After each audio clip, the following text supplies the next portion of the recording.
আমাদের high lactation কাউগুলা সকালবেলা এদের খাওয়া দাওয়ায় ব্যস্ত। সকালবেলা এদেরকে খুব বেশি খাবার দাবার দেওয়া হয় না, শুধুমাত্র খড় সাথে দানাদার মিশাই দিয়ে, কাঁচা ঘাস অ্যাভেলেবল থাকলে কাঁচা ঘাস, তাছাড়া এভাবেই থাকে। এরা যেহেতু ছাড়া থাকে, এদেরকে পানি দিয়ে ভিজাই কিংবা আলাদা করে পানি খাওয়ানো হয় না। বিভিন্ন জায়গায় পানি দেওয়া আছে, সেই পানিগুলাই এরা খায়। এরা সবগুলো এখন ফুল ল্যাকটেশন পিরিয়ডে আছে। তো এইভাবেই আমরা সকলগুলোকে খাবার দাবার দিই।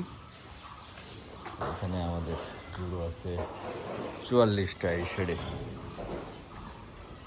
এই যে দেখতেছেন সুন্দর সুন্দর সবগুলাই মাশাল্লাহ খুব সুন্দর। এখনও এদেরকে গোসল করানো হয়নি, দুধ দোয়ানো হয়নি। ঈদের পরে আমাদের খামারের মানব সম্পদ সংকট, বেশিরভাগ ছেলেগুলো ছুটিতে গেছে।